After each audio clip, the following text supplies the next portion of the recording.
Olá pessoal da EBERJ que nos acompanha pelas redes sociais. Meu nome é Pedro Coelho, sou defensor público federal e estou mais uma vez aqui nesse vídeo para tentar dar uma rápida dica, sempre tentando acrescentar algum conhecimento, verticalizar e auxiliar vocês na compreensão de súmulas plasmadas dentro da esfera dos tribunais superiores. A súmula que eu vou trabalhar, e sempre, como vocês já estão habituados, dentro da matéria criminal, seja de direito penal, seja de direito processual penal, a súmula que iremos trabalhar hoje é a súmula 715 do Supremo Tribunal Federal.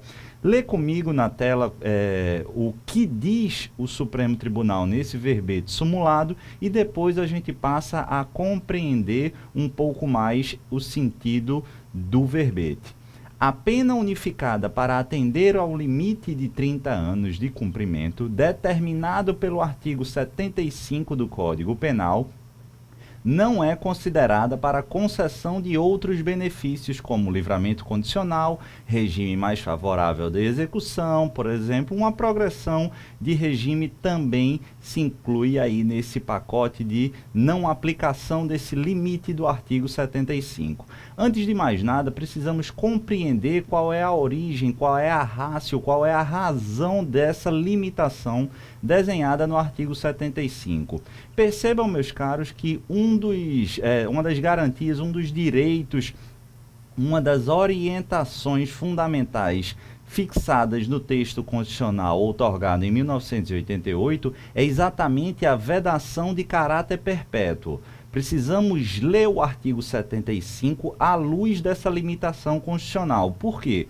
Porque imagine que alguém seja condenado a 375 anos. Qual na prática seria a diferença dessa condenação para um crime ou para uma prisão perpétua? Quase nenhuma, temos que vocês têm que convir. Por quê? Porque ninguém é humanamente impossível, pelo menos até esse ano de 2016, alguém sobreviver durante tanto tempo assim. Mas apesar disso, Pedro, a gente sempre não, mas de vez ou outra, a gente ouve, a gente lê que alguém foi condenado a 200 anos, alguém foi condenado a 150 anos. É exatamente essa a função do artigo 75 que separei no material de vocês. Diz lá, o tempo de cumprimento das penas privativas de liberdade não pode ser superior a 30 anos. Quando o agente for condenado, diz o parágrafo 1º, a penas privativas de liberdade cuja soma seja superior a 30 anos, devem elas ser unificadas para atender ao limite máximo deste artigo. Então percebam, meus caros, que alguém cometeu um homicídio, um roubo, enfim, um estelionato, enfim, vários crimes em concurso material. Havendo a soma, o juiz da execução deve promover o que se chama de unificação da pena. Então, nessa unificação, imaginemos que a gente considera todos os quantums determinados na condenação definitiva e o total de 110 anos. O artigo 75 diz que é dever do juiz da execução, nesse caso, nesse processo de unificação da pena, limitar a 30 anos o período máximo de reclusão em uma pena privativa de liberdade, portanto, nesse exercício de unificação será de 30 anos. Beleza? Beleza. Só tome um cuidado, que esse limitador ele deve se verificar na fase de unificação. Por que isso é importante? Porque imagine que alguém tenha cometido 3 crimes.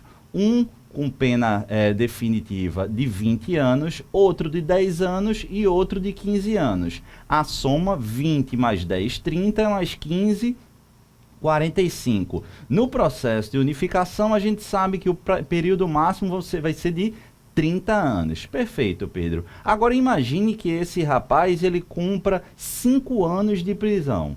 Faltam ainda 25. E venha uma nova condenação por um outro crime, condenando-o a 10 anos. Ele tinha ainda 25 anos, mas já passou 5, Pedro. Ele ele vai ser dispensado de cumprir esse período de pena. Nesse caso, percebam que o juiz deve fazer uma nova unificação, desta feita limitada novamente aos 30 anos. Apesar dele já ter passado 5, faltam 25 da primeira unificação. Com os novos 10 da pena definitiva, acrescenta-se, faz-se o novo exercício de unificação limitado a 30 anos. Percebam então que, apesar de se dizer comumente que o prazo máximo será de 30 anos de reclusão, essa limitação ela deve ser observada a cada exercício de unificação. Então, a cada exercício de unificação, o limite será de 30 anos. Beleza? Tranquilo? Bacana. E a última pergunta, e aí na verdade é minha obrigação tentar esclarecer, e é essa a razão pela qual o Supremo Tribunal Federal editou a súmula 715, muitas vezes, de novo, a gente vê essas condenações absurdas em termos, né? Mas assim, de 115 anos, 160 anos, e com a unificação a 30 anos. Pergunta-se, para que danado se, entre aspas, perde tempo condenando alguém a 115 anos, se ele, na prática, uma vez unificadas as penas, somente irá cumprir, somente entre aspas, 30 anos? A resposta é bem clara, indicada pela súmula 715, porque apesar do quantum máximo de pena privativa de liberdade na unificação ser fixada pelo artigo 75 caput de 30 anos, os benefícios da execução penal, conforme a atual jurisprudência do Supremo Tribunal Federal, não será limitada a esses 30 anos.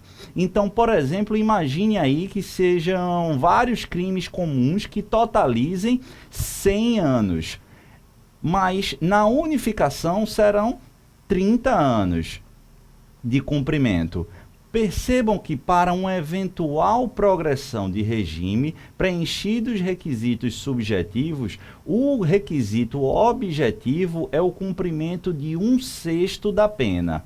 Esse 1/6 da pena, ele se dará em face dos 30 anos da unificação ou da pena total somada que deu 100 anos. O Supremo Tribunal Federal, arraigado, sustentado, fundamentando sua posição na ausência de previsão legal, afirma que essa limitação do artigo 75 é exclusivamente voltada para o cumprimento da pena, não sendo aplicável, portanto, aos benefícios da execução penal. Os benefícios da execução penal, portanto, serão calculados à luz da pena total, razão pela qual é bastante importante e influencia no dia a dia e no caso concreto a fixação total desse quantum da pena, não obstante a unificação limitada a 30 anos. Beleza, pessoal? Uma última observação: apesar de ser entendimento sumulado do Supremo Tribunal Federal, súmula 715, em provas subjetivas, dissertativas e provas orais de defensoria pública, é interessante que você exponha esse conhecimento, mas traga aqui uma crítica defendendo, portanto, o cálculo desses benefícios da execução penal também à luz do artigo 75 do Código Penal. Beleza? Espero que tenham gostado. No nosso próximo encontro, comentaremos outro entendimento dos tribunais superiores. Até a próxima.